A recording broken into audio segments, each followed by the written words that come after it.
What if an aircraft could take a pounding on the battlefield, fly low and slow over enemy tanks, and deliver devastating firepower with unmatched precision?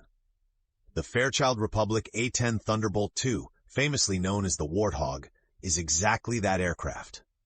For over 4 decades, this rugged warplane has been the guardian angel of ground forces, designed to survive where others would falter. Today, we'll dive deep into the story of the A-10, exploring its origins, engineering marvels, combat record, and lasting legacy. The origins of the A-10 Thunderbolt II trace back to the early 1970s, a time when the Cold War was at its height and the United States military sought a specialized aircraft to support ground troops. The Vietnam War had revealed the shortcomings of existing attack aircraft, highlighting the need for a plane capable of close air support that could withstand intense ground fire and operate near front lines. The A-1 Skyraider, a propeller-driven workhorse, was effective but outdated in the jet age.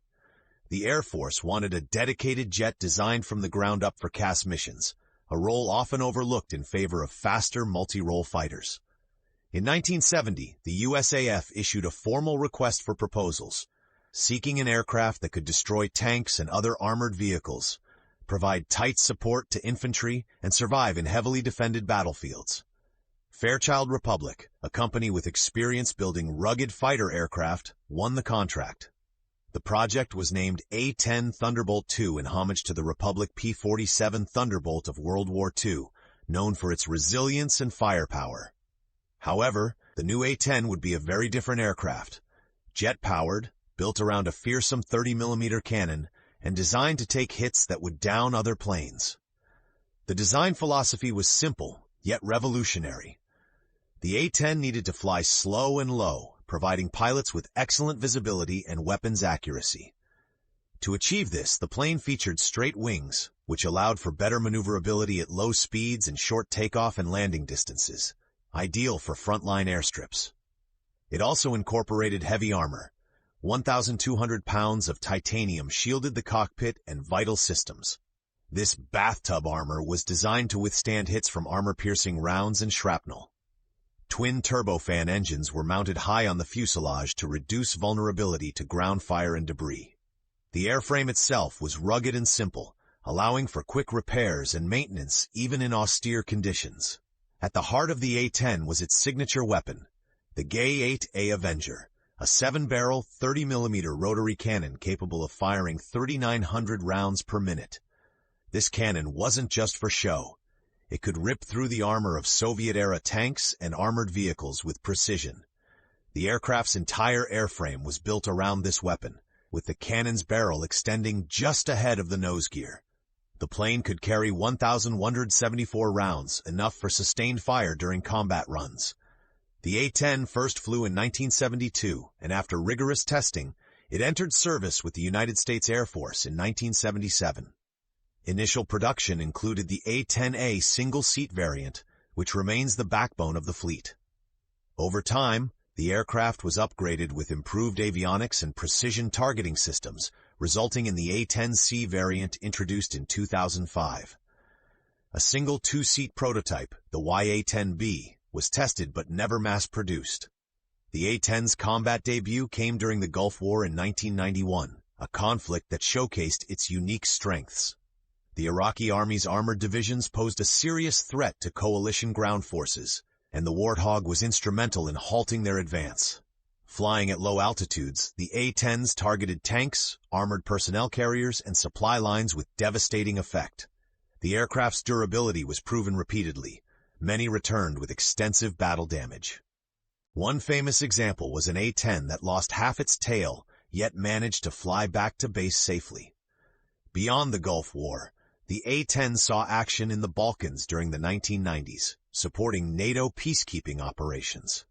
In Afghanistan and Iraq, the Warthog's ability to loiter for long periods and provide accurate fire support made it invaluable in the counterinsurgency environment. Its slow speed allowed pilots to identify targets clearly and minimize collateral damage, a key factor in complex urban and mountainous battlefields. One of the A-10's secondary roles is as a forward air controller, or FAC airborne, where it directs other aircraft to targets. These OA-10 versions coordinate strikes, ensuring maximum efficiency and safety for ground forces. This versatility has kept the aircraft relevant despite the rise of multi-role jets. The A-10's design also emphasizes survivability and pilot safety. Its redundant flight control systems allow it to continue flying even after losing hydraulic systems, relying on manual backups. The cockpit is protected by the titanium armor, and the engines are spaced apart to reduce the chance both are hit simultaneously. The landing gear is rugged, designed for rough field operations, and the wings are thick and strong to absorb battle damage. Over the years, debates have surrounded the A-10's future. The introduction of stealth fighters like the F-35 Lightning II was expected to make the Warthog obsolete. However, many combat veterans and politicians argue that no other aircraft matches the A-10's close air support capabilities and battlefield toughness. The USAF began retiring some A-10s in 2023, but paused further retirements until it can demonstrate that newer aircraft can fully replace its unique role. Throughout its service, the A-10 has been flown exclusively by the United States Air Force and its reserve components. As of 2017, approximately 282 A-10C aircraft were operational across active duty, Air Force Reserve, and Air National Guard units. Squadrons such as the 74th and 75th Fighter Squadrons at Moody Air Force Base and the 25th Fighter Squadron at Osan Air Base in South Korea have proudly operated the aircraft. The A-10's history also includes some tragic incidents. On December 8, 1988, an A-10 crashed into an apartment complex in Remscheid, West Germany, killing 7 people including the pilot. The accident was attributed to spatial disorientation in poor weather. Later investigations raised concerns about depleted uranium munitions possibly contributing to cancer cases near the crash site. Another mysterious event occurred on April 2, 1997, when Captain Craig D. Button flew his A-10 hundreds of miles off course before crashing in New Mexico. His death was ruled a suicide, but the incident sparked widespread speculation. The aircraft was carrying live bombs that were never recovered. Friendly fire incidents have also occurred. Notably, in 2003, British soldier Lance Corporal Matty Hull was killed by an A-10 during an engagement in Iraq. Such tragedies underscore the complexities of modern warfare and the challenges faced by A-10 pilots operating in chaotic battlefields. Let's examine the technical specifications that make the A-10 so formidable. The aircraft is 53 feet 4 inches long, with a wingspan of 57 feet 6 inches and a height of 14 feet 8 inches. It weighs about 25,000 pounds empty and can carry a maximum takeoff weight of 46,000 pounds. The two General Electric TF34-GE100A turbofan engines produce 9,065 pounds of thrust each, enabling a maximum speed of around 439 miles per hour at sea level. Despite being subsonic, the A-10's design prioritizes loiter time and maneuverability over speed. It can remain on station for nearly 2 hours during close air support missions, an invaluable asset for troops in combat. Its service ceiling of 45,000 feet allows it to operate above ground fire when necessary. Armament options are extensive. Aside from the GAU-8 cannon, the plane can carry up to 16,000 pounds of munitions on 11 hardpoints.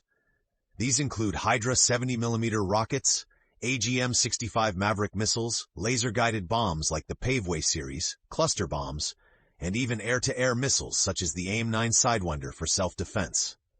The aircraft also carries countermeasures including flares and chaff dispensers to evade enemy missiles. Modern A-10Cs are equipped with advanced targeting pods like the Lightning and Sniper, allowing precise identification and laser designation of targets. These systems enable the use of GPS-guided joint direct attack munitions, significantly increasing the aircraft's accuracy and reducing collateral damage.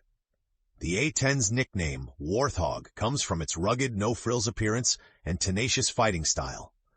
Pilots affectionately call it the Hog, and it is celebrated for its motto, "Go ugly early," reflecting its value in arriving quickly on scene to support ground troops. The Warthog's distinctive shape and growling cannon have earned it a legendary reputation among airmen and soldiers alike. Its legacy is profound.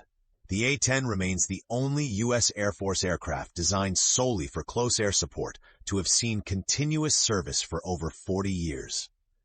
It has proven that a specialized, rugged aircraft can excel in a battlefield role that demands precision, durability, and pilot survivability. Its design principles have influenced subsequent aircraft and tactics in CAS missions worldwide. Even in an age of stealth and multi-role fighters, the A-10's unique capabilities ensure it remains relevant. Its ability to operate from forward airfields, absorb damage, and deliver devastating firepower close to friendly troops is unmatched. The ongoing upgrades to avionics and weapon systems keep it combat-ready for the challenges of modern warfare. The Thunderbolt II's influence extends beyond the battlefield. It represents a philosophy of design that values toughness, simplicity, and mission focus. Its story is one of innovation driven by the realities of combat, and of pilots who trust their aircraft to protect them in the most dangerous of situations. In closing, the Fairchild Republic A-10 Thunderbolt II is far more than just a warplane. It is a symbol of unwavering support for ground forces, an engineering marvel built for survival and lethality, and a testament to the enduring need for specialized close air support in modern warfare. The Warthog's roar will echo in the skies for years to come, a guardian for those on the ground and a legend in the annals of military aviation.